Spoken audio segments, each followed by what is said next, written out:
Hello. Good morning to all of you. आप सभी का स्वागत है रामा इसमें। मैं हूं देवी सिंह। तो हम यूपीपीएससी के लिए स्पेशल और बुलेट ट्रेन की स्पीड से चल रहे थे, तो जल्दी से अब आगे बढ़ेंगे उसी स्पीड से, क्योंकि ये इन्वायरमेंटल इकोलॉजी खत्म करना है। इसी तरह जैसे कि मैंने पॉलिटी करीब 3 लेक्चर में खत्म कर दी थी, ये 2 लेक्चर में खत्म हो जाएगी। दूसरी बात ये जो मोस्ट इम्पॉर्टेंट है कि हिस्ट्री भी हम ऐसा कर लेंगे, ठीक है। तो हमारे ये सब्जेक्ट जो है एक दिन में रिवीजन हो जाएंगे, बाद में मैं बाकी तो सारा सब कुछ करवा ही रहा हूँ। चलो पहले हम उत्तर प्रदेश के कुछ जो है रामसर साइट में जो कुछ चीजें शामिल हैं उस पर बात करेंगे। अब जैसे कि ऊपरी गंगा नदी, ठीक है। नवाबगंज पक्षी अभयारण्य, ध्यान रखना। पार्वती आरंगा ये पूछा जा सकता है। समसपुर पक्षी अभयारण्य, सरसई नावर झील, सांडी पक्षी अभयारण्य, समान पक्षी अभयारण्य, सूर सरोवर, ये भी उत्तर प्रदेश के रामसर सूची में शामिल ये हैं, ठीक है। मणिपुर लोकटक लोकटक झील, पश्चिम बंगाल में पूर्वी बंगाल आर्द्रभूमि और सुंदरबन आर्द्रभूमि, ठीक है। इसके साथ आंध्र प्रदेश में जो कोलेरू झील है, और महाराष्ट्र में नंदूर मधमेश्वर लोनार झील, और राजस्थान में केवला देव नेशनल पार्क, सामर झील, थोल झील पक्षी अभयारण्य, और जम्मू कश्मीर में बुलल झील, सुरी नसर मानसर झील और होकेरा आर्द्रभूमि, ठीक है। भारत में कुल 46 रामसर स्थल हैं, ध्यान रखना है, ठीक है। और इसके साथ साथ इंगित बिंदु संबंधित जो राज्यों को दर्शाते हैं, ना कि इसका वास्तविक स्थल है, तो ये ध्यान रखना, ओके। ये जो पॉइंट बना हुआ है। वहीं भारत में जो है रामसर के अंतर्गत जो भारत में रामसर स्थलों की सूची जैसे कुल 26, तो देखो इसमें से पहले हम देख लेते हैं हिमाचल प्रदेश 3, जैसे चंद्रताल, चंद्रभूमि, पौंग बांध, रेणुका आर्द्रभूमि, उसी के आगे है, ओके। असम में दीपुर, बिहार में कावरताल आर्द्रभूमि, त्रिपुरा में रुद्र सागर झील, और उड़ीसा में भितरकनिका जो कि मैंग्रोव और चिलिका। वहीं तमिलनाडु में पॉइंट कैलिमियर वन्यजीव और पक्षी अभयारण्य, केरला में अष्टमुडी आर्द्रभूमि और इसमें से सारस्था अमकोटा झील और वेम्बनाथ कोट झील, गुजरात में नल सरोवर और बाधवन आर्द्रभूमि, साथ में पंजाब में केशवपुर मियानी कम्युनिटी रिजर्व, साथ में नांगल वन्यजीव अभयारण्य, ब्यास संरक्षण रिजर्व, हरिके झील, कांजली, रोपड़, हरियाणा में सुल्तानपुर राष्ट्रीय पार्क, और इसमें से भिंडावास वन्यजीव अभयारण्य, लद्दाख में तो मोरिरी यानी तोसो मोरिरी फिर तोसो कर आर्द्रभूमि कॉम्प्लेक्स, ये लद्दाख में है दो, ठीक है। उत्तराखंड में आसन संरक्षण रिजर्व है, और मध्य प्रदेश में जो है भोज आर्द्रभूमि है, ओके। देखो रामसर सम्मेलन आर्द्र भू क्षेत्र, अब जैव विविधता का बृहद जो है संग्रह कार्य, जलीय और शुष्क स्थलीय पारिस्थितिकी तंत्र के बीच का क्षेत्र है। ये प्रकृति में पानी को सोखने और छानने के लिए विशाल स्पंज है। महत्वपूर्ण अगर हम तथ्य की बात करते हैं तो ग्लैंड जो है स्विट्जरलैंड रामसर सचिवालय का मुख्यालय है, ध्यान रखना। जो रामसर सचिवालय का इसमें से हेडक्वार्टर है ग्लैंड स्विट्जरलैंड में। 2 फरवरी को विश्व आर्द्रभूमि दिवस मनाया जाता है। गुजरात, भारत में आर्द्रभूमि के अंतर्गत सर्वाधिक जो राज्य है वो है गुजरात। वहीं मॉन्ट्रियो रिकॉर्ड, तो अंतरराष्ट्रीय महत्व की जो है आर्द्रभूमियों की सूची में उन आर्द्रभूमियों को रजिस्टर है जहां पे मानवीय हस्तक्षेप के परिणाम स्वरूप आर्द्रभूमि के परिस्थितिकी स्वरूप में परिवर्तन या हो रहा है, मतलब परिवर्तन या तो हो रहा है या होने की संभावना है, ओके। रामसर कन्वेंशन की बात करें, आर्द्रभूमियों के संरक्षण से संबंधित रामसर ईरान में अवस्थित नगर है।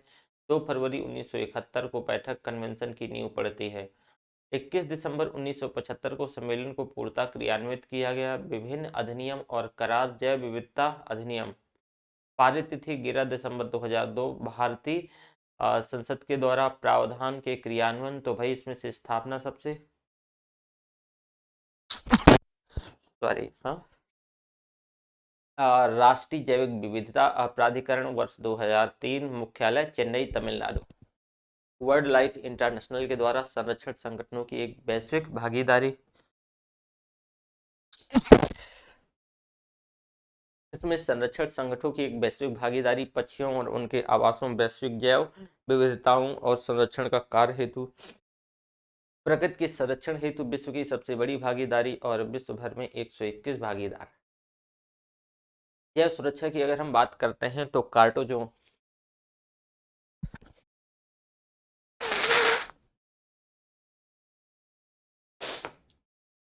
कार्टोजेना जो उपसंधि प्रोटोकॉल है भाई, इसमें से पक्षकारों की प्रथम बैठक कोप मोपी पे, जैसे कि तिथि इसको 23 से 27 फरवरी 2004 कुआलालंपुर मलेशिया, ठीक है।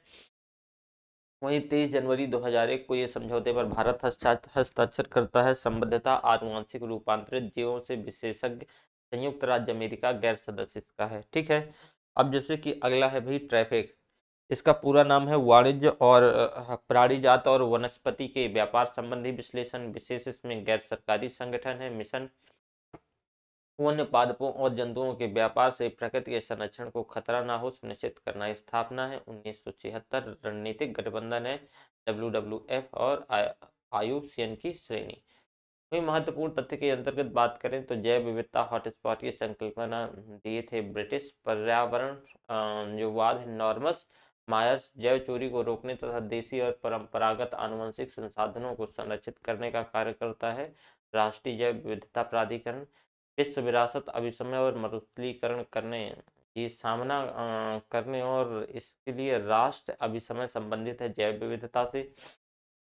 जैव विविधता नीति और कानून के, अगर कानून के केंद्र की हम बात करते हैं तो भारत सरकार और नॉर्वे सरकार का संयुक्त प्रयत्न अवस्थित चेन्नई तमिलनाडु। उद्देश्य है जैव विविधता नीतियों में व्यवसायिक दक्षता और क्षमता निर्माण का विकास करना है। टीब पूरा नाम है इसका पारितंत्र और जैव विविधता का अर्थतंत्र, the economics of the ecosystem and biodiversity, ठीक है। टीब बोलते हैं। कार्यालय जिनेवा स्विट्जरलैंड है। विश्वव्यापी पहल है ये। फोकस जैव विविधता और पारितंत्र के आर्थिक लाभों के प्रति ध्यान आकर्षित करना है। सहायता निर्णय प्रक्रिया लेते समय पारितंत्र और जैविक विविधता द्वारा लाभों को ध्यान में रखते हुए भूमिका। पारितंत्र और जैव विविधता के आर्थिक लाभों को प्रस्तुत जो है निर्णयकर्ताओं के लिए सभी स्तरों पर दिग्दर्शकों की वही संस्था है संयुक्त राष्ट्र पर्यावरण कार्यक्रम के अंतर्गत कार्य करने वाली। आरंभ 2008। पूरा नाम है यूएन जो है reducing emissions from the deforestation and the forest degradation. इससे अंतर संस्थागत यूएनएफसीसी के जो सदस्य देशों के तत्वावधान में कार्य करेगा। संबद्ध इसमें से जो बॉडी है ये यूएन रेड की मैं बात कर रहा हूँ, ठीक है ना, तो ध्यान रखना। संयुक्त राष्ट्र विकास कार्यक्रम इससे संबद्ध बॉडी है जो है FAO फाओ यानी खाद्य और कृषि संगठन और संयुक्त राष्ट्र पर्यावरण UNEP इसकी संबद्ध संस्थाएं हैं। कार्यविधि की बात करें तो वनों में संचित कार्बन की मात्रा के अधिक मूल्य को आंकना। विकासशील देशों को वनीकृत भूमि से कार्बन उत्सर्जन में कटौती करने हेतु प्रोत्साहन देना। निर्वनीकरण व वन उन्मूलन से आगे बढ़कर वनों का संरक्षण व टिकाऊ प्रबंधन। जलवायु परिवर्तन संबंधी दुष्प्रभावों का उपशमन, ठीक है। जैव विविधता विविध देखो जैव सुरक्षा से संबंधित कार्टागेना प्रोटोकॉल पर भारत ने हस्ताक्षर किया था। वहीं 23 जनवरी 2001 को है समशीतोष्ण और शीघ्र प्रधान साथ में इसमें से शीत प्रधान देशों में रहने वाले जीवों को उस सक्रिय और अवसन अवस्था जिसमें से वहां के अनेक प्राणी जाड़े का समय और जैव मतलब जो है जाड़े का समय बिताते हैं इसको कहा जाता है शीत निष्क्रियता। जैव द्रव्यमान के उत्पादन की दृष्टि से प्रथम स्थान पर उष्णकटिबंधीय वर्षावन है। गहरे सागर में वार्षिक स्तर पर जो है जैव द्रव्यमान उत्पादकता नगण्य के बराबर होती है। सक्रिय पर्यावरण कार्य कतरी और भूमंडलीकरण विरोधी लेखिका वंदना की पुस्तक का नाम है टोमारोज बायोडाइवर्सिटी। संयुक्त राष्ट्र संघ के द्वारा जैव विविधता दिवस मनाया जाता है 22 मई को। उड़ीसा राज्य को क्योंझर जिले में अवस्थित गुप्त गंगा पहाड़ी उद्गम स्थल है बैतरणी नदी का। जब गर्म मौसम के आहार सर्दियों में नहीं मिलते हैं तब शीत निष्क्रियता का सहारा लेने वाले जंतु गिलहरी भालू और कुछ कीटभक्षी चमगादड़ हैं, ठीक है। वेटलैंड इंटरनेशनल तो देखो गैर सरकारी और इसमें से गैर लाभकारी वैश्विक संगठन जो है आर्द्र भूमियों और उनके संसाधनों को बनाए रखने उन्हें पुनः स्थापित करने हेतु ये कार्यरत है। मुख्यालय इसका नीदरलैंड है। इसमें से लद्दाख की पहाड़ी पर पाया जाने वाला पेड़ इसके बेर में विटामिन और पोषक तत्वों की प्रचुरता है। चंगेज खान द्वारा अपनी सेना में जो है ऊर्जास्वता को उन्नत करने और प्रयुक्त करने रूसी इसमें से कॉस्मोनॉट की अगर बात करें तो कॉस्मिक विकिरण से बचाव हेतु पर्णपाती झाड़ी भारत में लेह बेरी के नाम से भी लोकप्रिय है। भारत, अब जैसे कि अगर भारत के वितरण क्षेत्र की बात करें इसमें तो लद्दाख क्षेत्र और उसमें से कुसुमसारी लाहौल घाटी हो गया, काजा ताबो हिमाचल प्रदेश, नाथुला उत्तराखंड, अरुणाचल प्रदेश। पत्ती, फल, जड़ और कांटे सभी उपयोग और परंपरागत रूप से प्रयोग जैसे कि औषधि निर्माता को यूज करते हैं औषधि निर्माण करने के लिए। पोषण, पूरकता, ईंधन, पर्यावरण संरक्षण, बाढ़। अब सहायक की बात करें तो नाइट्रोजन स्थिरीकरण में जैसे कि आदर्श पौधा, शीत मरुस्थल नियंत्रण में उगने की क्षमता तो अधिक ऊंचाई वाले पर्वतीय क्षेत्रों में। ओके, इसमें से ग्रीन हाउस गैसेस, देखो हरित गृह प्रभाव और जलवायु परिवर्तन प्रत्यक्ष तौर से शामिल गैसें हैं सीएफसी, कार्बन डाइऑक्साइड, इसमें से सीएफसी है, ठीक है, कार्बन डाइऑक्साइड, CO2, मीथेन है, नाइट्रस ऑक्साइड है, सीएफसी, SF6 और NF3। ओके, अप्रत्यक्ष तौर से शामिल गैसें नाइट्रोजन ऑक्साइड है, कार्बन मोनोडाइऑक्साइड है, इसमें नॉन मीथेन, जैसे बोलेटिकल है, ऑर्गेनिक कंपाउंड और सल्फर डाइऑक्साइड है। सौर ऊर्जा की बात करते हैं भाई, तो इसमें से जो है विद्युत चुंबकीय विकिरणों के रूप में पृथ्वी पर पहुंचने वाली ऊर्जा। अवयव में देखो पराबैंगनी विकिरण अधिकांश ओजोन परत में अवशोषित, और रक्त विकिरण पृथ्वी पर ऊष्मीय विकिरण के तौर पे आगमन। पृथ्वी की बात करें तो भाई सौर विकिरण, इसमें से जैसे परावर्तित सौर विकिरण, बाहर जाता हुआ औरक्त किरणें, ग्रीन हाउस गैसेस और अवशोषित औरक्त किरणें जो हैं पृथ्वी के तापमान में वृद्धि करती हैं, पृथ्वी के द्वारा उत्सर्जित औरक्त किरणें। ओके, ग्रीन हाउस हैसेस, जो ग्रीन हाउस गैसेस इफेक्ट की बात करें तो भूमंडलीय तापन और हरित गृह प्रभाव परिभाषा है वायुमंडल में ऊष्मारोधी गैसों की मात्रा में वृद्धि हो जाना, वायुमंडल के औसत ताप में वृद्धि। अवधारणा एक प्राकृतिक प्रक्रिया है ग्रीन हाउस गैस। संकल्पना जोसेफ फोरियर 1824 में। प्रमुख गैसें कार्बन डाइऑक्साइड विश्वव्यापी ताप वृद्धि का मुख्य कारण मीथेन और नाइट्रस ऑक्साइड है। इसके साथ साथ अगर हम बात करते हैं तो हरित गृह प्रभाव में सर्वाधिक योगदान करने वाली गैसों का जो क्रम है, जलवाष्प सबसे ज्यादा, ये पूछा जा सकता है, मोस्ट इंपॉर्टेंट है। मतलब जो हरित गृह प्रभाव है तो इसमें सर्वाधिक योगदान जो वाली गैस है, जलवाष्प का सबसे ज्यादा योगदान है, फिर कार्बन डाइऑक्साइड CO2 का योगदान है, फिर मीथेन का है, और फिर ओजोन का है हरित गैसों के प्रभाव में। प्रमुख हरित गैसें की बात करें तो भाई वर्गीकरण धरती पर जीवन के लिए हानिकारक और लाभदायक दोनों हैं। प्रकाश संश्लेषण अगर हम बात करते हैं तो जैसे इसमें से प्रकाश संश्लेषण किया CO2 ग्रहण और O2 मुक्त होता है।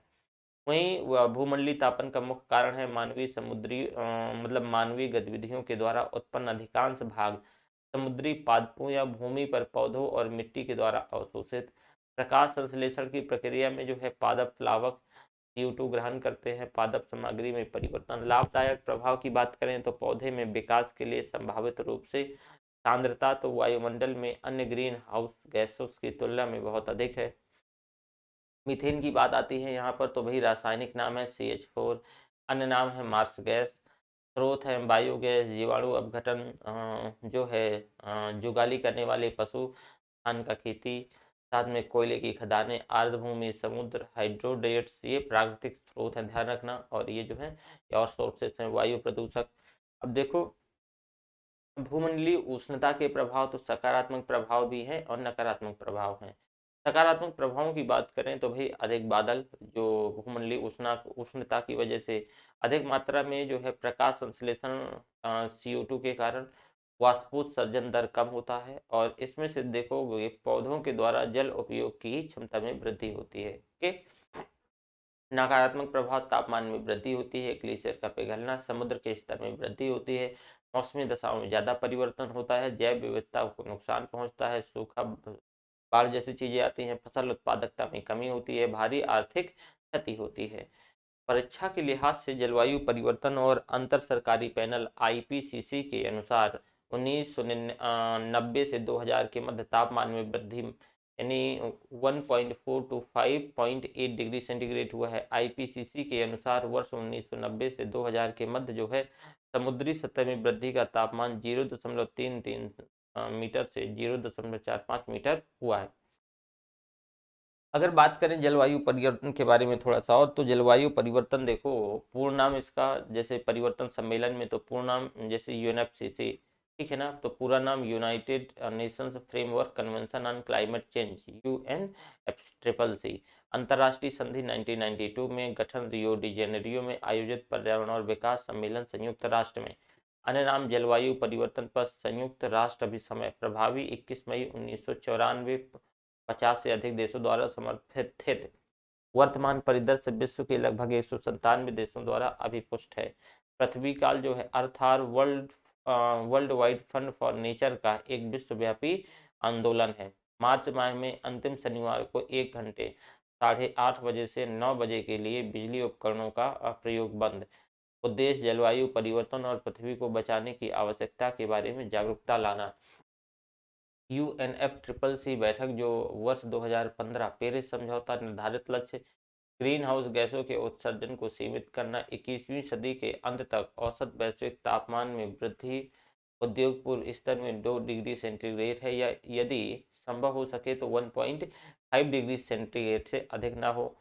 वर्ष 2020 तक 100 अरब डॉलर जलवायु निधि जमा करने की विकसित देशों के द्वारा, ये मतलब वो है, ठीक है। ये ध्यान रखना कि इसमें से 21वीं सदी के अंत तक औसत वैश्विक तापमान की वृद्धि उद्योग पूर्व स्तर से 2 डिग्री या उससे मतलब कमी रहे और यह संभव हो सके तो 1.5 डिग्री से अधिक ना हो। प्रभावी तिथि 4 नवंबर 2016। वर्तमान में लगभग 195 देशों द्वारा हस्ताक्षरित। हरित जलवायु निधि यूएनएफ ट्रिपल सी की रूपरेखा के अंतर्गत यह कोष स्थापना का उद्देश्य जलवायु परिवर्तन से निपटने हेतु विकासशील देशों को अनुकूलन और न्यूनीकरण प्रक्रियाओं में सहायता करना है। प्रकाशन जी सी एफ तो हरित जलवायु कोष बोर्ड द्वारा गठन का प्रावधान, संयुक्त राष्ट्र जलवायु परिवर्तन सम्मेलन 2010 जो है कानकुन मैक्सिको में, ओके। दूसरा क्योटो प्रोटोकॉल, अन्य प्रोटोकॉल और संधियां। क्योटो प्रोटोकॉल की तो अंतर्राष्ट्रीय समझौता है, यूएनएफ ट्रिपल सी से संबद्ध है। धारा 12 स्वच्छ विकास युक्ति जो है इसका उल्लेख है। लक्ष्य की बात करें तो ग्रीन हाउस गैसों के उत्सर्जन कम करना है। अंगीकृत 11 दिसंबर 1997 का तीसरा सम्मेलन। लागू तिथि 16 फरवरी 2005। विशेष ग्रीन हाउस गैसों के उत्सर्जन को वर्ष 1990 के स्तर पर लाने हेतु बाध्यकारी समझौता है। कार्बन कर टैक्स स्वरूप CO2 के उत्सर्जक ऊर्जा स्रोतों पर लगने वाला कर है। विशेषता इसमें से उदाहरण तो प्रदूषक कर के प्रथम प्रस्ताव वर्ष 2005 न्यूजीलैंड के द्वारा, लगाने वाले अन्य जो देश हैं Sweden, Finland, Netherlands, Norway etcetera. Cartagena protocol में पूरक प्रोटोकॉल जैव विविधता अभिसमय का प्रतिबद्धता, जैव विविधता की रक्षा। अंगीकरण तिथि 29 जनवरी 2000। लागू तिथि 11 सितंबर 2003। ठीक है, तो ध्यान रखना कार्टेजना प्रोटोकॉल के बारे में। ये पूरक प्रोटोकॉल जैव विविधता अभिसमय का प्रतिबद्धता, जैव विविधता की रक्षा करना। ठीक है, कार्बन टैक्स आपने देख ही लिया कि भाई CO2 के उत्सर्जक ऊर्जा स्रोतों पे लगने वाला कर है। वहीं विशेषता इसमें से उदाहरण प्रदूषण कर और प्रथम प्रस्ताव 2005 में न्यूजीलैंड के द्वारा, फिर लगाने वाले अन्य देश जैसे कि स्वीडन, नॉर्वे एक्सेट्रा। राष्ट्रीय जलवायु परिवर्तन कार्य योजना भारत 8 मिशन 2008 में। जलवायु परिवर्तन भारत की कार्य योजना, तो सौर जो है राष्ट्रीय सौर मिशन, राष्ट्रीय जलवायु परिवर्तन कार्य नीतिक ज्ञान मिशन, राष्ट्रीय सतत कृषि मिशन और राष्ट्रीय हरित भारत मिशन, राष्ट्रीय संवर्धित ऊर्जा बचत मिशन, राष्ट्रीय सतत पर्यावरण वास मिशन, वहीं राष्ट्रीय जल मिशन और राष्ट्रीय हिमालयी पारितंत्र परीक्षण। ओजोन परत का क्षरण की बात करते हैं तो भाई ओजोन निर्माण तो सम तापमंडल में पराबैंगनी किरणों के द्वारा। 2 चरण हैं, एक सूर्य का प्रकाश और उच्च ऊर्जा युक्त किरणें। प्रथम चरण में देखो CO2 और इसमें से ये ऑक्सीजन, मतलब ऑक्सीजन का एक अणु और यहाँ पे एक अणु। वहीं द्वितीय चरण में देखो कि ये जो मतलब ओजोन बनता है, ऑक्सीजन का एक अणु और ऑक्सीजन के 2 अणु मिल करके। 1985 ब्रिटिश दल टोटल ओजोन मैपिंग स्पेक्ट्रोमीटर के द्वारा अंटार्कटिक के ऊपर ओजोन छिद्र की खोज। ओजोन परत तो भाई इसका अवस्थिति मुख्यतः समताप मंडल के निचले परत में पृथ्वी से लगभग 10 से 15 किलोमीटर की ऊंचाई पर अवस्थित। वहीं परत के तौर पर सर्वाधिक संकेंद्रण लगभग 15 से 20 किलोमीटर के मध्य विस्तार है। 10% हिस्सा क्षोभ मंडल में, 90% हिस्सा समताप मंडल में। कार्य है सूर्य के पराबैंगनी किरणों को पृथ्वी तक आने से रोकना। विनियमन की बात करें तो समतापमंडल में प्राकृतिक रूप से नाइट्रोजन डाइऑक्साइड के द्वारा परत की मोटाई तो मौसम के हिसाब से परावर्तित जो है बसंत ऋतु में सर्वाधिक और वर्षा ऋतु में न्यूनतम। परत का मापन डाप्सन इकाई में। ठीक, इसमें से ओजोन गैस की बात करें तो निचला वायुमंडल में एक खतरनाक प्रदूषक है। ऊपरी वायुमंडल में पृथ्वी पर जीवन की रक्षा ओजोन परत के तौर पे जो है सूर्य के पराबैंगनी किरण से। महत्वपूर्ण तथ्य की बात करें तो फ्रिज में जो है प्रशीतक के तौर पे जो है भरी जाने वाली गैसों का विपणन सामान्यतः किया जाता है। में फ्रान ब्रांड के तहत और अमोनिया प्रशीतक के तौर पर प्रयुक्त होता है। बड़े संयंत्रों में क्लोरोफ्लोरोकार्बन CFC उत्तरदायी ओजोन छिद्र हेतु मानव निर्मित यौगिक क्लोरीन, फ्लोरीन और कार्बन से बना। ग्रीन हाउस गैसेस की बात करें, अमोनिया गैस से अभिक्रिया ओजोन का ऑक्सीजन में विघटन और ओजोन परत का क्षरण। गुण तो रंगहीन, गंधहीन, सरलता से द्रव में परिवर्तित। क्लोरोफ्लोरोकार्बन CFC अत्यधिक स्थायी यौगिक, वायुमंडल में से 80 से 10 वर्षों तक अस्तित्व। गैसीय और द्रवीय पदार्थ जैसे रेफ्रिजरेटर, वातानुकूलित यंत्रों में जो है शीत कारक के तौर पर प्रयुक्त रसायनों का एक समूह। ठीक है, यूवी बी किरण से पड़ने वाले प्रभाव तो जीवन उत्परिवर्तन, मोतियाबिंद, त्वचा कैंसर, पौधों की वृद्धि में रुकावट, सनबर्न, प्रतिरक्षा तंत्र का कमजोर होना, वहीं जो है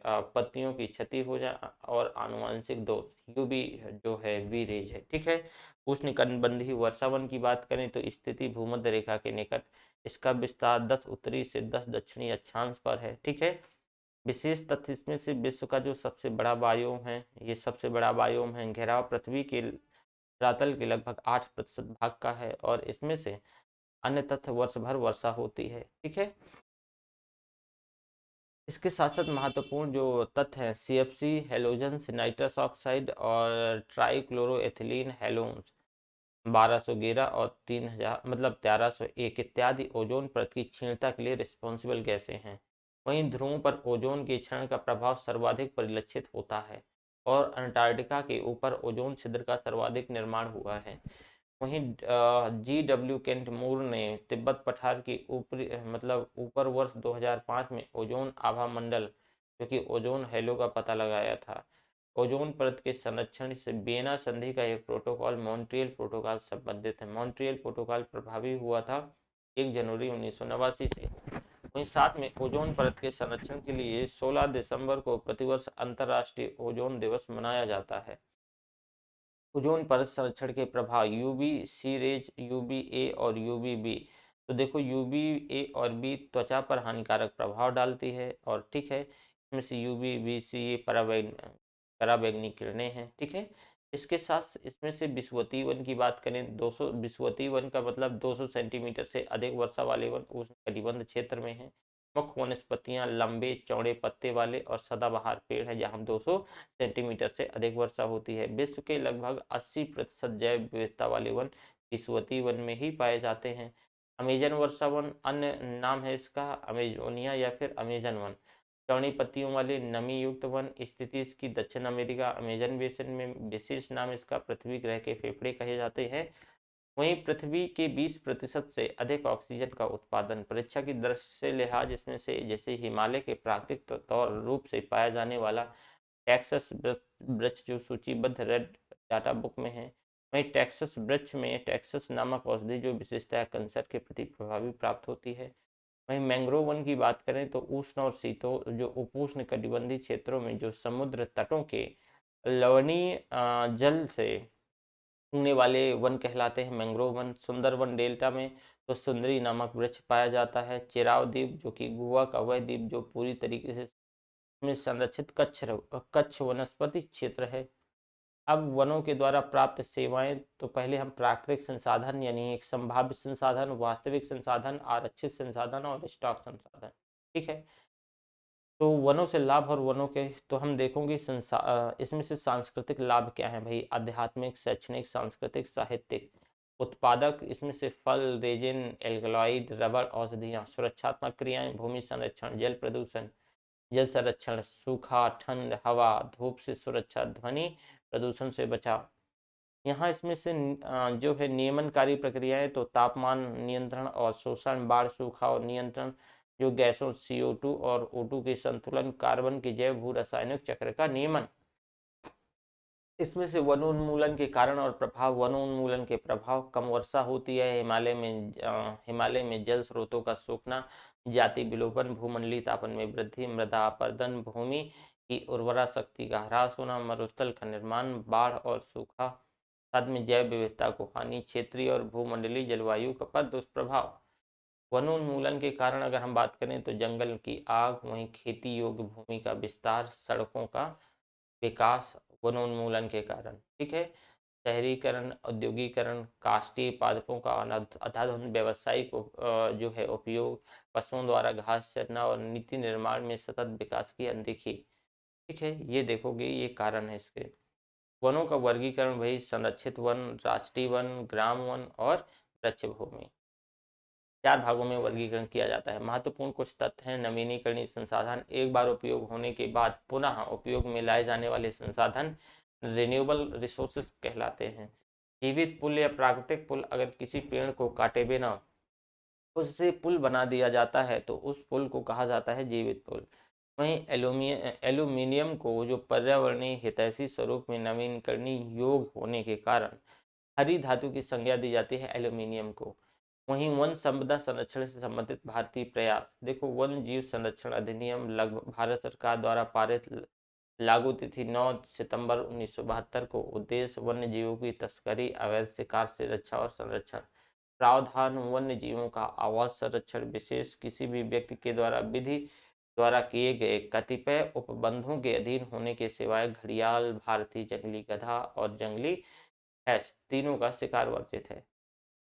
वन संरक्षण अधिनियम 1980, अधिसूचित तिथि है 27 दिसंबर 1980, लागू तिथि है 25 अक्टूबर 1980। वहीं अगर हम बात करें तो राष्ट्रीय वन नीति 1988, मुख्य लक्ष्य है वनीकरण और व्यर्थ भूमि विकास, पुनर्नवीकरण, विद्यमान वनों में जो पुनः वृक्षारोपण, लकड़ी के अन्य विकल्पों को प्रोत्साहन और अन्य प्रकार के ईंधनों की पूर्ति। क्षेत्रीय कार्यालय है NBPGR, जैसे क्षेत्रीय कार्यालय इसके। अगर हम पहले बात करें मुख्य उद्देश्य राष्ट्रीय वन नीति 1992 के सामाजिक वाहिनी को प्रोत्साहन देना, वानिकी को। वहीं देश की कुल भूमि के 1/3 भाग का वनाच्छादन करना। राष्ट्रीय पादप आनुवांशिक ब्यूरो संसाधन ब्यूरो यानी NBPGR, तो स्थापना वर्ष 1970, स्थान नई दिल्ली, नोडल एजेंसी राष्ट्रीय स्तर पर पौधों के आनुवांशिक संसाधन का प्रबंधन। क्षेत्रीय 10 कार्यालय हैं, जोधपुर, त्रिशूर, अकोला, शिलोंग, भोपाली, कटक, हैदराबाद, श्रीनगर, रांची, शिमला। वन्य प्राणी वैज्ञानिक नाम इसमें से जैसे इक्कस हेमियोनस खुर, भारतीय जंगली गधा का नाम है ये। एशियाई जंगली गधा इक्कस हेमियोनस। ठीक है। बारहसिंघा रूस वर्ष, दुआउसेली, चिंकारा, गजेला बेन्नेटी और नीलगाय का है पोसलाफस ट्रेगो किमेलस। ओके। इसमें से देखो थोड़ा सा हम भारत के जो कि इसकी बात करते हैं, राष्ट्रीय गंगा नदी बेसिन प्राधिकरण, पदेन अध्यक्ष भारत के प्रधानमंत्री। स्थापना केंद्र सरकार के अधिसूचना द्वारा 20 फरवरी 2009 को स्थापना तिथि। वन अनुसंधान संस्थान अवस्थित देहरादून उत्तराखंड, स्थापना वर्ष 1906, ड्रीम विश्वविद्यालय 1991 में विश्वविद्यालय अनुदान आयोग द्वारा घोषणा। ठीक है। महत्वपूर्ण तथ्य, वर्ष 2006 में कार्यान्वित नवीन जो राष्ट्रीय वन सूची डिजाइन के अंतर्गत वन सूची समीक्षा का समय 20 वर्ष से घटाकर कर दिया गया 5 वर्ष तक। पर्यावरण और वन जलवायु परिवर्तन मंत्रालय के अंतर्गत ये एक सांविधिक निकाय है, राष्ट्रीय बाघ संरक्षण प्राधिकरण। ध्यान रखना, इसमें से देहरादून उत्तराखंड में भारतीय वन्यजीव संस्थान स्थित है। वन्य जीवों के लिए जीवों के क्षेत्र में किए गए विशिष्ट कार्यों के लिए शैक्षिक और शोध संस्थाओं, वन और वन्यजीव अधिकारियों तथा वन्यजीव संरक्षकों को पर्यावरण और वन मंत्रालय के द्वारा दिए जाने वाले पुरस्कार का नाम है राजीव गांधी वन्यजीव संरक्षण पुरस्कार। इसमें से है जैसे कि वन और वन्य जीवों के संरक्षण में अभूतपूर्व योगदान के लिए राजस्थान सरकार के वन विभाग के द्वारा प्रदत्त पुरस्कार का नाम अमृता देवी बिश्नोई स्मृति पुरस्कार। अब जैसे सेब, स्थापना जुलाई 2010, भारत और नेपाल के द्वारा, मुख्य उद्देश्य टाइगर संरक्षण, सेब। ठीक है। चिपको आंदोलन, प्रणेता इसके चंडी प्रसाद भट्ट, आपको पता होगा 1964 में दासोली ग्राम स्वराज मंडल चिपको आंदोलन की आधार भूमि, 1982 में रेमन मैग्सेसे पुरस्कार, प्रारंभ वर्ष 1973, विरोध का मुख्य कारण वनों की कटाई, सुंदरलाल बहुगुणा सह कार्यकर्ता, सक्रिय कार्यकर्ता। ठीक है। महत्वपूर्ण तथ्य की बात करें तो संकटपूर्ण वन्यजीव पर्यावरण की परिभाषा समाविष्ट है वन अधिकार अधिनियम 2006 में। भारत में सबसे पहले पर्यावरण अधिकार जो है प्राप्त करने वाली जनजाति है बैगा समुदाय। झांसी उत्तर प्रदेश में राष्ट्रीय कृषि वानिकी अनुसंधान केंद्र है, राष्ट्रीय कृषि वानिकी अनुसंधान केंद्र उत्तर प्रदेश की झांसी में। वहीं गैर वन क्षेत्र में विकसित किए गए बांस को वृक्षों की जो है परिभाषा में विलोपित किया गया। भारतीय वन संशोधन अधिनियम 2017 के द्वारा राष्ट्रीय कृषि वानिकी अनुसंधान केंद्र की स्थापना भारतीय कृषि अनुसंधान परिषद की एक इकाई के तौर पे 1988 में की गई। ठीक है। तो ये रहा, देखते हैं अभी कितना बाकी है, पेज है।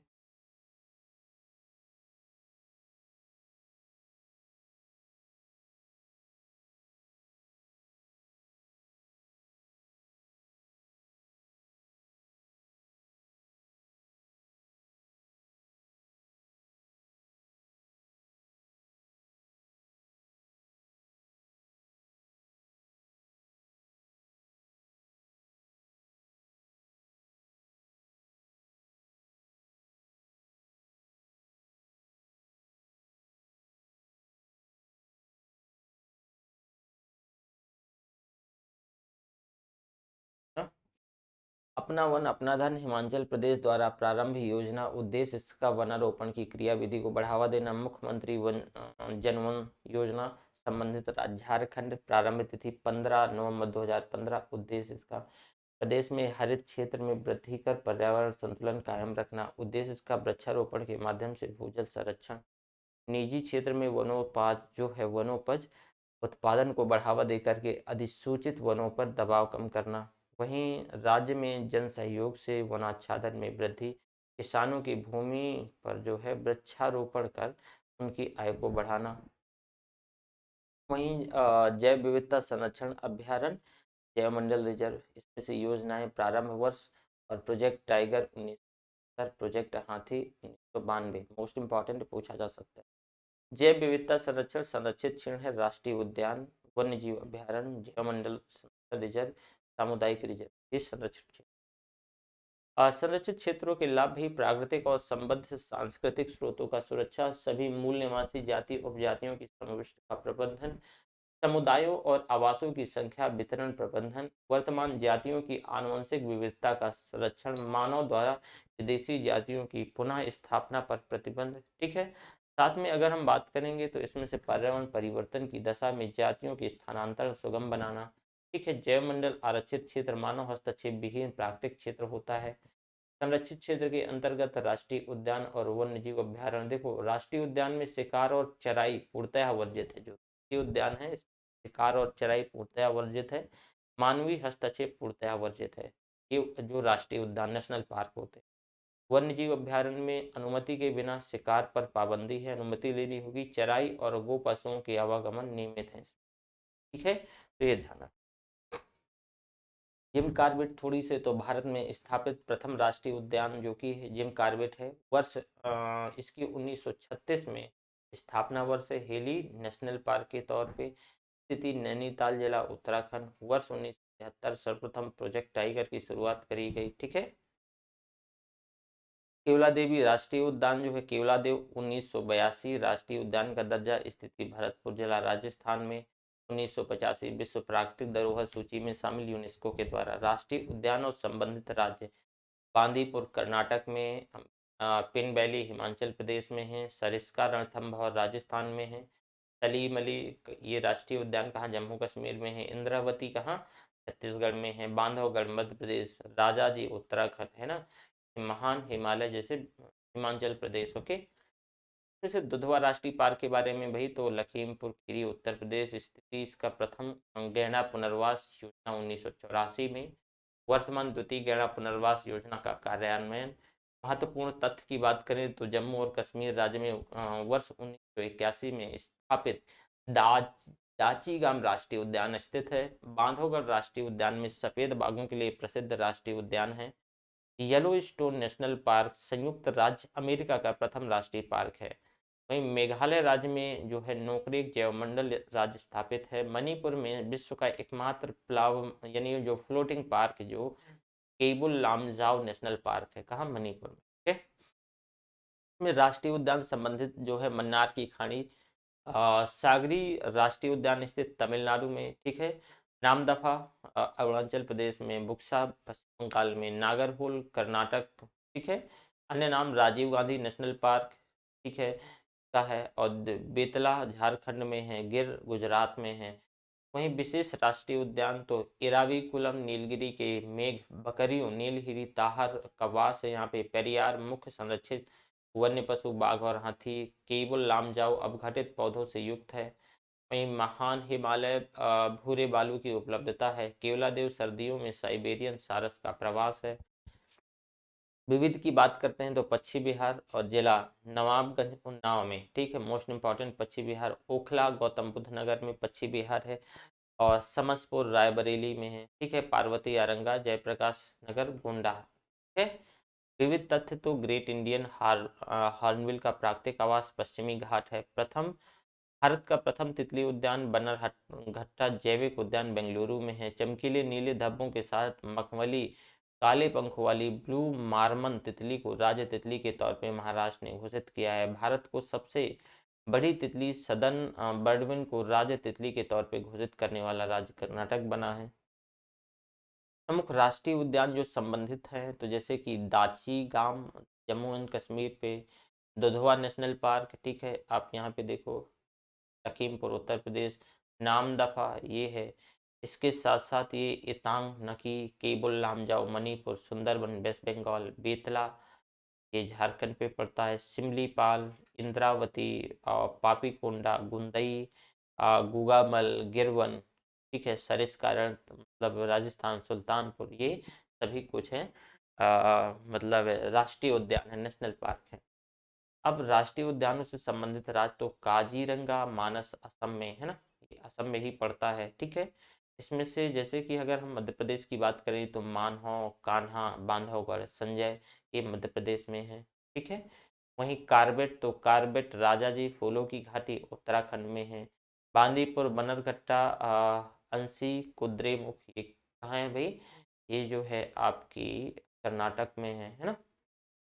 साइलेंट वैली पेरियार केरल में है। ओके, फूलों की घाटी राष्ट्रीय उद्यान पूर्णतः शीतोष्ण अल्पाइन कटिबंध में स्थित है। ओके, जैवमंडल रिजर्व की बात करें संबंधित राज्य तो जैवमंडल रिजर्व मानस जो कि जैवमंडल ये रिजर्व है ये असम में है। ठीक है, और डिब्रू सैखोवा ये भी असम में है। अरुणाचल प्रदेश में दिहांग दिबांग अरुणाचल प्रदेश में। और ये आपका जो कि तेलंगाना आंध्र प्रदेश में सॉरी सीसलम पहाड़ियों पे है। ठीक है, साथ में अगर हम बात करते हैं तो कच्छ गुजरात में, शीत रेगिस्तान हिमाचल प्रदेश में है। ठीक है, इसमें से 18 भारत में कुल 18 जैवमंडल रिजर्व हैं। ठीक है, बायोस्फीयर रिजर्व है 18। इसमें से जैवमंडल रिजर्व संबंधित राज्यों की बात करें तो इसमें देखो नंदा देवी उत्तराखंड, ठीक है, कंचनजंगा सिक्किम, नोकरेक मेघालय, सुंदरबन पश्चिम बंगाल, सिमलीपाल उड़ीसा, मन्नार की खाड़ी तमिलनाडु, ग्रेट निकोबार आइलैंड द्वीप समूह, अगस्तमलाई केरल तमिलनाडु, नीलगिरी केरल कर्नाटक तमिलनाडु में फैला है। तो अचानक मतलब अचानक मार अमरकंटक मध्य प्रदेश में, पंचमढ़ी मध्य प्रदेश में, पन्ना में ये जो है मध्य प्रदेश में। ठीक है, यूनेस्को के द्वारा जैव मंडल आरक्षित क्षेत्रों के विश्व संजाल में सम्मिलित यानी MAV कार्यक्रम के अंतर्गत कुल 12 भारतीय जैव रिजर्व हैं। ठीक है, जैव मंडल आरक्षित क्षेत्र का प्रमुख कार्य और संरक्षण तो भाई संसाधनों के पारंपरिक उपयोग को प्रोत्साहन, वैज्ञानिक शोध और मॉनिटरिंग, शोधन शिक्षा, राष्ट्रीय व अंतर्राष्ट्रीय मुद्दों से संबंधित सूचनाओं को आदान प्रदान करना, विकास, सामाजिक सांस्कृतिक और पारिस्थितिकी दृष्टि से निर्वहनीय आर्थिक विकास का उन्नयन, पारितंत्र, जातियों और आनुवंशिक स्रोतों का संरक्षण। यूनेस्को मैप कार्यान्वयन में सूची भारतीय जैवमंडल रिजर्व, इसमें से यूनेस्को जो है मैप भारतीय जैवमंडल रिजर्व, सिमलीपाल, अचानकमार, अमरकंटक, ग्रेट निकोबार, अगस्तमलाई, कंचनजंगा, पन्ना, नीलगिरी, नंदा देवी, सुंदरबन, मन्नार की खाड़ी, नोकरेक, पंचमढ़ी। ठीक है, ये मैप के अंतर्गत जो 12 है शामिल है, मोस्ट इम्पोर्टेंट।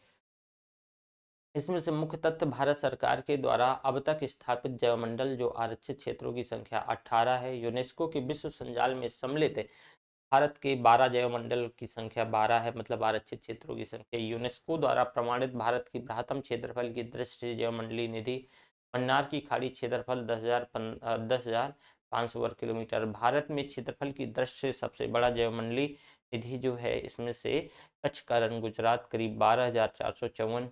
मैब आरंभ वर्ष 1971। यूनेस्को की अंतर सरकारी वैज्ञानिक कार्यक्रम, पूरा नाम इसका man and the biosphere, man and the biosphere programme. उद्देश्य इसका लोगों और उनके कार्य जो है पर्यावरण के मध्य संबंधों में सुधार और वैज्ञानिक आधार की स्थापना। वन्य जीव अभ्यारण्य की बात करते हैं तो इसमें से वन्य जीव अभ्यारण्य में देखो, जैसे कि दाचीगाम, आस्कोट, चंद्रप्रभा है ना, चंद्रप्रभा ये आपका चंदौली में पड़ता है, भीम बांध, ठीक है, नोकरेक, पाखल, अगस्तमलाई, मुम्बाविका, बोडला, कोडी गांव, कच्छ का रण, जंगली गधाओं का अभ्यारण्य। ठीक है, ये ध्यान रखना। वन्य जीव अभ्यारण्य संबंधित राज्य तो देखो, जैसे वन्य जीव पाखुई, नामदफा, मतलब दिहांग, दिबांग, अरुणाचल प्रदेश। फिर इसके बाद असम में गर्म पानी, मानस, काजीरंगा, उरंग। इसके बाद बात आती है इसमें से, जैसे कि बिहार में तो इसमें डामला, मडुआ आडर, ठीक है। फिर इसके बाद इधर ये आ गया उड़ीसा, ऊषा कोठी, सिमलीपाल। फिर ये केरल आ गया, पेरियार और नैयर। इसमें कांगेर घाट, इसमें से गोमर्दा, ये जाके आपका छत्तीसगढ़ में पड़ता है। कूनो करेरा, ये मध्य प्रदेश में पड़ता है। जयसमंद, नाहरगढ़, सरिस्का, ये राजस्थान में पड़ता है। ये वन्य जीव अभ्यारण्य है। Okay. Project tiger, project tiger 1973, प्रारंभ तिथि, उद्देश्य बाघों को समाप्त होने से बचाना। 1967 बाघों की कुल संख्या, बाघ जनगणना 2018 में इतनी पाई गई, 52 संरक्षित क्षेत्रों की संख्या है। प्रत्येक वर्ष 29 जुलाई को अंतर्राष्ट्रीय बाघ दिवस के तौर पे मनाया जाता है और वर्ष 2010 से इसको मनाने का निर्णय लिया गया। सेंट पीटर्सबर्ग बाघ सम्मेलन में किया गया। भारत में बाघों की सर्वाधिक संख्या वाला राज्य मध्य प्रदेश है, जहाँ पे 526 है। ठीक है।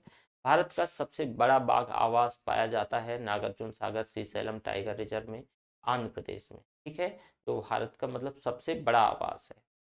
ये जो है 3,296 स्क्वायर किलोमीटर है। नोट, बांदीपुर कर्नाटक बाघ अभ्यारण्य ने वन्य जीव प्रबंधन हेतु मानव रहित विमान ड्रोन का उपयोग करने का प्रारंभ कर दिया है।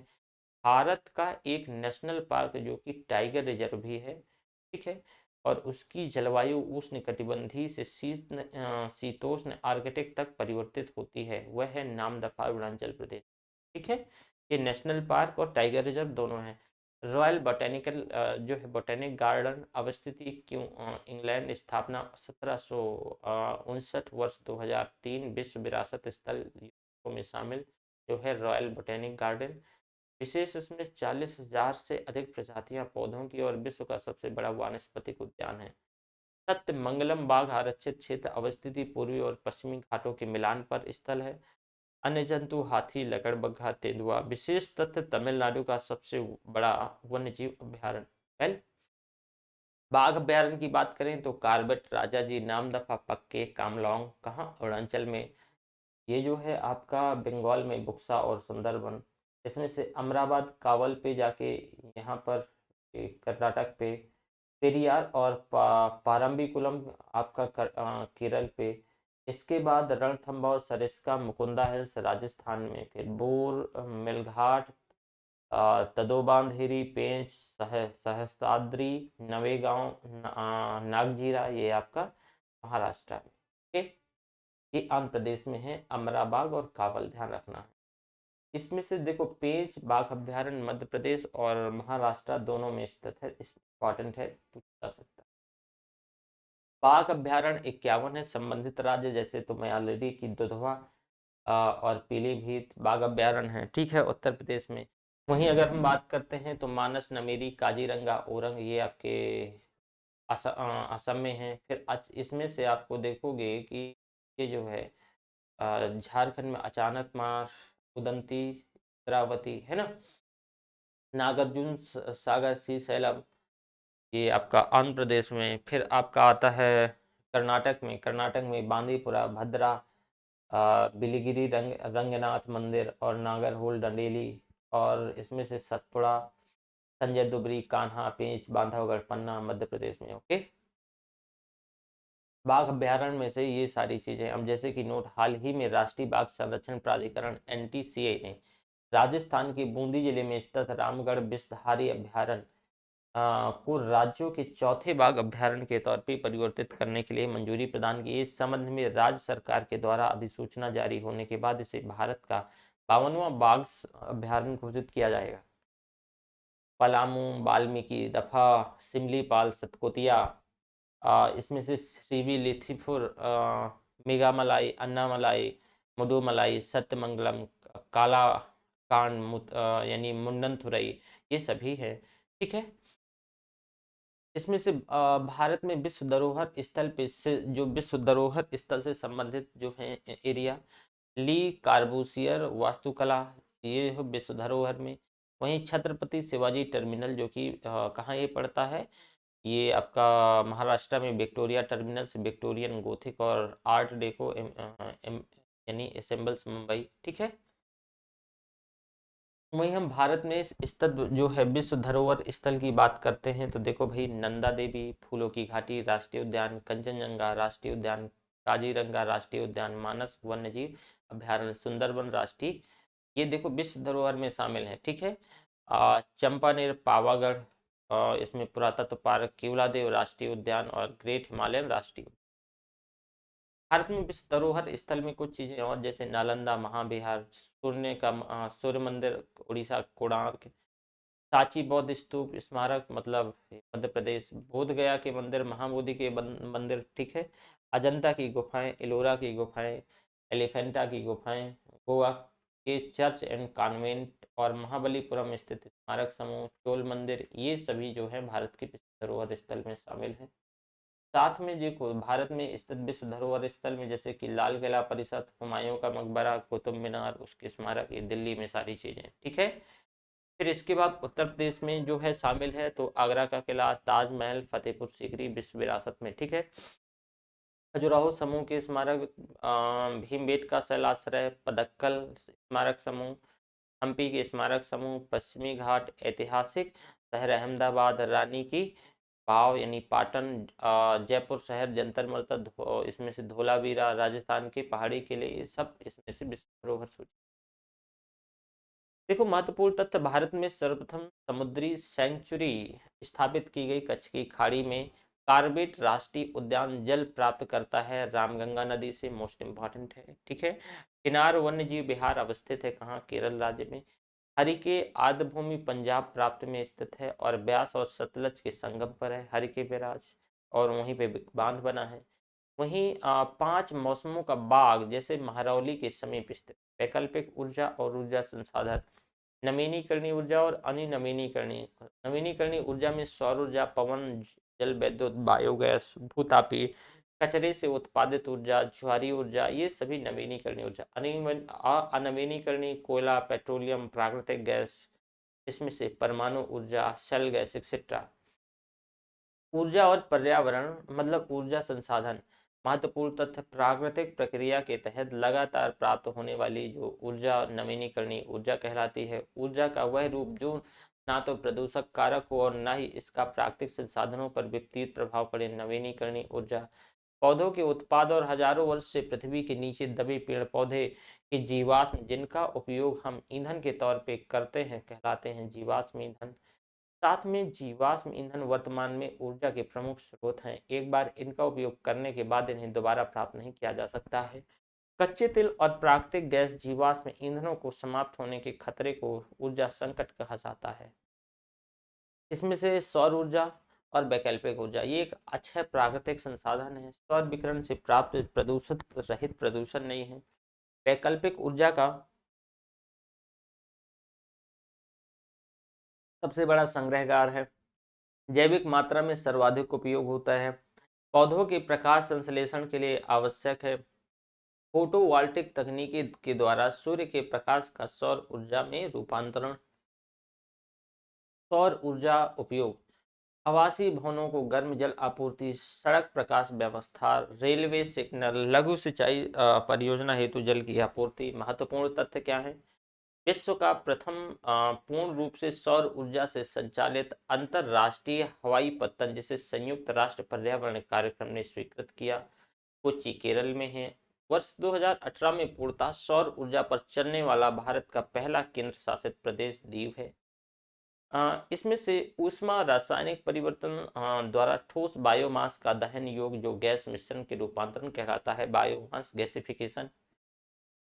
अंतरराष्ट्रीय सौर गठबंधन तो कर्क रेखा और मकर रेखा के बीच स्थित लगभग 121 देशों का समूह है। ये अपनी ऊर्जा आवश्यकताओं हेतु सूर्य के द्वारा प्राप्त जो ऊर्जा का उपयोग करने के लिए प्रतिबद्ध है। उद्घाटन 30 नवंबर 2015 को सम्मेलन संयुक्त राष्ट्र जलवायु परिवर्तन सम्मेलन पेरिस। उपस्थिति प्रधानमंत्री नरेंद्र मोदी, फ्रांस के तत्कालीन जो राष्ट्रपति फ्रांसवा होलांद, यूएन के तत्कालीन महासचिव मान की मून। प्रथम शिखर सम्मेलन 11 मार्च 2018 नई दिल्ली, सचिवालय गुरुग्राम हरियाणा। घोषणा पत्र वर्ष 2030 तक 1000 बिलियन US$ जुटाने का लक्ष्य है। इसमें से आप देखोगे इन सदस्यों में वहनी और कम लागत वाली जो है ऊर्जा प्राप्त करना है। ठीक है, अब थोड़ा सा हम सौर ऊर्जा का अनुपयोग तो सोलर कुकर हो गया, सौर चिकित्सा, कृत्रिम उपग्रह, मंगलयान एक्सेट्रा, सौर संयंत्रों द्वारा निर्माण, विद्युत निर्माण, सौर उपकरण, जल का ऊष्मन, प्रकाश संश्लेषण, परिवहन, ऑटो रिक्शा, हवाई जहाज, बायोडीजल देखो थोड़ा, जेट्रोफा। बायोडीजल की फसल देखो पुष्पी पादपों की प्रजाति का पौधा है, सूखा और विनाशकारी कीटों के प्रति ये प्रतिरोधी। बीज क्या है? 27 से 40% तक इसमें से तेल है। तेल डीजल इंजनों के प्रयोग हेतु बायोडीजल में परिवर्तन होता है। जेट्रोफा आपने सुना होगा।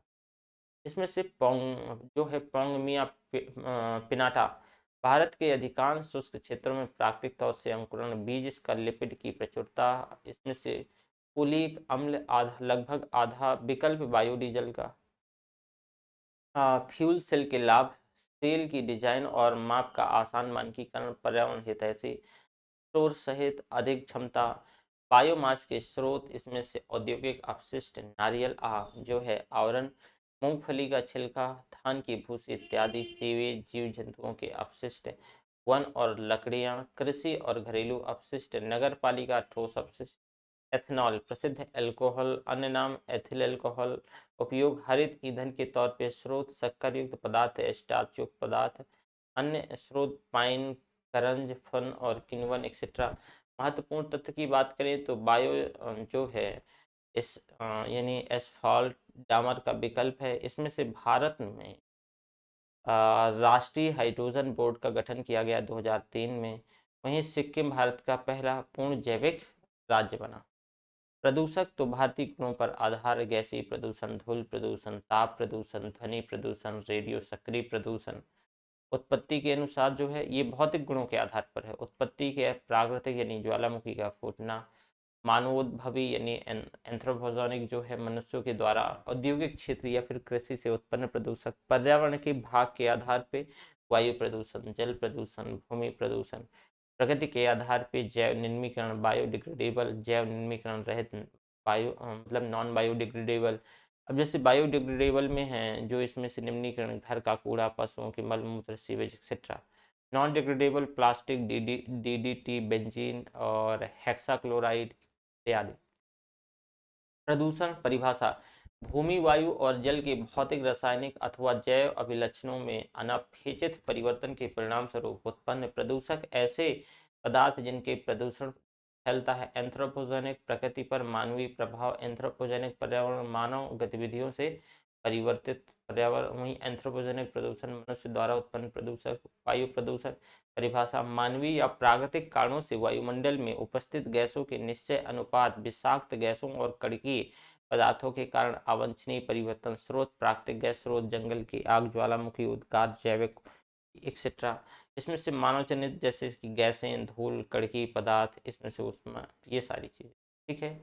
पैन, पूरा नाम इसका पैराक्सी पैराक्सीसीटिल नाइट्रेट क्लोरोप्लास्ट को क्षति, प्रकाश संश्लेषण की क्षमता और पौधों के विकास में कमी, कोशिका के माइटोकॉन्ड्रिया में होने वाले इलेक्ट्रॉन यातायात प्रणाली को अवरोधक, एंजाइम प्रणाली पर दुष्प्रभाव, मानव क्षेत्र में जलन उत्तेजना का कारण। वायु प्रदूषक प्राथमिक वायु प्रदूषण में से प्रदूषक स्रोत के सीधे वायु के मिश्रण से, उदाहरण CO2, CO2, SO2। द्वितीयक वायु प्रदूषक प्राथमिक वायु प्रदूषकों साधारण वातावरणीय पदार्थों की क्रिया से परिणाम स्वरूप उत्पन्न, जैसे कि ozone, smog, fan etcetera. Lead, सीसा, वाहनों के पेट्रोल के दहन से उत्पन्न वायु प्रदूषक, इंजन में नॉकिंग रोकने हेतु प्रयुक्त। परिशोधनशाला में तकनीकी उन्नयन के कारण जो है पेट्रोल लेड रहित। बच्चों के दिमाग के विकास में बाधक, वयस्कों में हृदय और श्वसन संबंधी बीमारियों का जनक। वहीं प्रकाश रासायनिक धूम, कोहरा उत्पत्ति, अंग्रेजी नाम स्मॉग, स्मॉग फॉग। वायु प्रदूषण की एक और अवस्था, गाड़ियों और औद्योगिक कारखानों से निकलने वाले धुएं में उपस्थित नाइट्रोजन ऑक्साइड और नाइट्रोजन डाइऑक्साइड। सूर्य के प्रकाश की उपस्थिति में हाइड्रोकार्बन के साथ अभिक्रिया, द्वितीयक प्रदूषकों को ओजोन, फार्मोल्डिहाइड यानी पैन प्रॉक्सी परॉक्सी एक्सटीटी नाइट्रेट। इसमें से इन्हीं से प्रकाश रासायनिक धूम, कोहरे का निर्माण, विशेष रूप से निर्माण स्रोत नाइट्रोजन डाइऑक्साइड, ओजोन और पेरा प्रॉक्सी एसीटीएल नाइट्रेट। ओके। साथ में बात करते हैं जो है लाभ, फ्लाई एश और हानियां। फ्लाई एश के लाभ और हानियां। लाभ की बात करें तो भूमि भराव और खानों के भराव में प्रयोग, खेतों के छिड़काव से मृदा की जल ग्रहण क्षमता में बढ़ोतरी, फसलों की पैदावार अधिक। फ्लाई ऐश से निर्मित ईंटें वजन में हल्की और सीमेंट की अपेक्षा अधिक मजबूत। हानियां इसमें से जो है देखो भाई, वायु की गुणवत्ता में कमी, पौधों की पत्तियों पर जमा होकर के प्रकाश संश्लेषण में बाधा और श्वसन तंत्र के रोग। कार्बन मोनोडाइऑक्साइड, जिसको रंगहीन और अति विषैली गैस प्राथमिक वायु प्रदूषक है। 10% मात्रा ईंधन पदार्थों में दहन से है। कार्बन मोनोडाइऑक्साइड रक्त में उपस्थित हीमोग्लोबिन से जुड़ा कार्बोक्सी हीमोग्लोबिन का निर्माण और रक्त के ऑक्सीजन वहन क्षमता में कमी। 90% मात्रा प्राकृतिक स्रोत से, वायुमंडल में अल्पकाल के लिए विद्यमान CO2 में ऑक्सीजन। साइक्लोन सेपरेटर से आउटलेट शुद्ध हवा, इनलेट प्रदूषित हवा। सिलेंडर है ये भाई, इसमें से चक्करदार घुमाव, ये आप देख पा रहे हो ना। निकास द्वार है और ये संकलित कण की परीक्षा की दृष्टि से लगभग 85% एशियाई भूरे बादल में एरोसॉल्स की मात्रा होती है। कार्बन मोनोडाइऑक्साइड सामान्य स्थिति में वातावरण में प्रदूषक उत्पन्न करने वाली गैस है। लाइकेन वायु प्रदूषक के जैविक सूचकांक का कार्य करता है। लाइकेन वहीं ऐसे प्रदूषक जो सूक्ष्म जीवाणुओं के द्वारा समय के साथ प्रकृति में सरल हानिकारक तत्वों के विघटित कर दिए जाते हैं। जैव विघटित प्रदूषक, carbon monodioxide, hydrogen cyanide, nitrogen oxide और बेंजीन, मतलब सिगरेट के धुएं में पाए जाने वाले प्रमुख प्रदूषक। अंतर, कुछ महत्वपूर्ण नोट। तो पहले ये देखो, फ्लाई ऐश, दुष्प्रभाव, प्रयोग, संगठक। Silicon dioxide, aluminium oxide, ferric oxide और कैल्शियम ऑक्साइड। कोयला आधारित विद्युत संयंत्रों से विद्युत उत्पादन के परिणाम स्वरूप यानी उतोत्पाद के रूप में इसमें से उपयोग तो ईंटों के उत्पादन में, कंक्रीट उत्पादन में, पोर्टलैंड सीमेंट के स्थानापन्न के तौर पे। दुष्प्रभाव, श्वसन संबंधी रोगों, पौधों की पत्तियों पर जमा होकर के प्रकाश संश्लेषण में बाधक। महत्वपूर्ण नोट में तो अंतरराष्ट्रीय स्तर पर हेलेंसिकी प्रोटोकॉल 1985 के अंतर्गत सल्फर के उत्सर्जन में कमी का प्रयास किया जा रहा है। मथुरा की तेल शोधनशालाओं में उत्सर्जित SO2 से उत्पन्न अम्ल वर्षा ताजमहल के सौंदर्य को क्षति पहुंचा रही है। ठीक है। साथ में जर्मनी और यूनाइटेड किंगडम के स्थित मिलों में उत्सर्जित SOU यानी SO2 नाइट्रोजन ऑक्साइड के कारण नॉर्वे और स्वीडन के अधिक अम्लीय वर्षा होती है। अम्ल वर्षा को जो है झील कातिल लेक किलर भी कहा जाता है। अम्ल वर्षा सूचना केंद्र की स्थापना इंग्लैंड के मैनचेस्टर में की गई।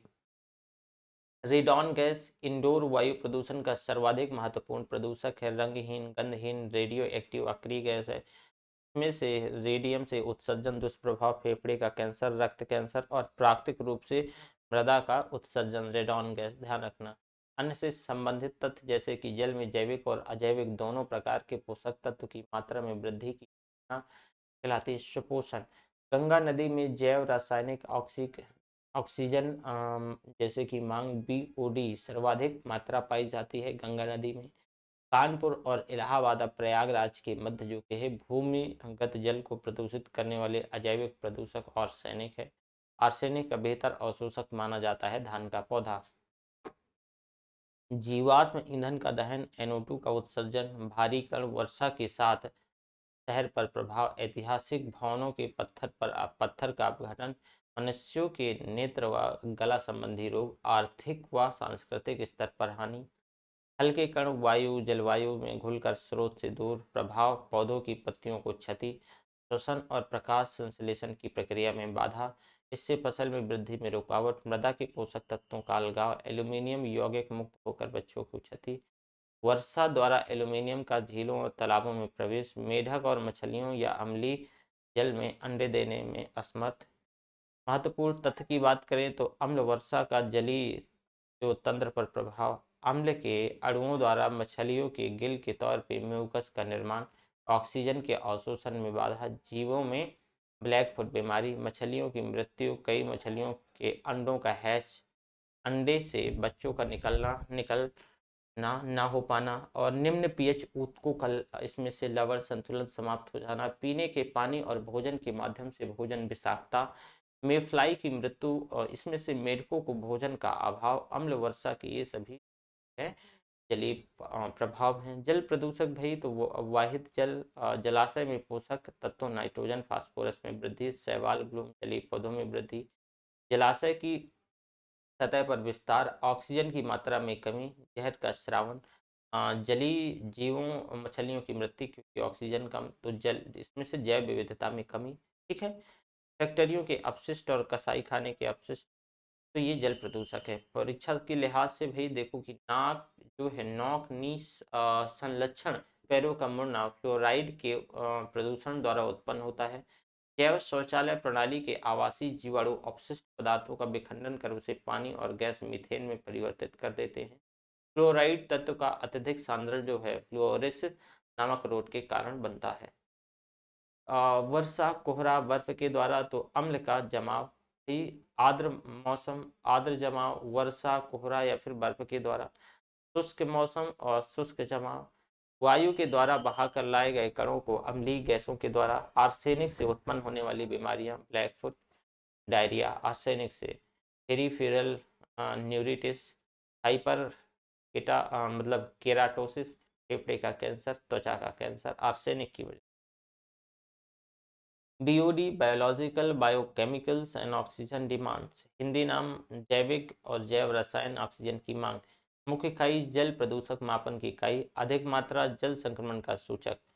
अवधारणा कार्बन की अपशिष्ट मात्रा में वृद्धि, अपघटन की दर में वृद्धि, साथ में ऑक्सीजन के उपयोग में वृद्धि, खुली ऑक्सीजन की मात्रा में कमी। समुद्री प्रदूषण में भाई IMO यानी स्थापना 1948, जेनेवा पूर्ण नाम अंतर्राष्ट्रीय समुद्री संगठन, 1982 में नाम परिवर्तित किया, स्थापना के समय नाम अंतर सरकारी समुद्री सलाहकार संगठन, मुख्यालय लंदन, विशेष एजेंसी संयुक्त राष्ट्र। ध्वनि प्रदूषण जो है किसी भी वस्तु से उत्पन्न सामान्य आवाज को कहा जाता है ध्वनि। अधिक तीव्रता वाली ध्वनि का नाम शोर। तेज ध्वनि का वातावरण जिसके विपरीत प्रभाव का अनुमान लगाए बिना उत्पन्न करना कहलाता है ध्वनि प्रदूषण। ध्वनि का मापन किया जाता है डेसिबल या डीबी से।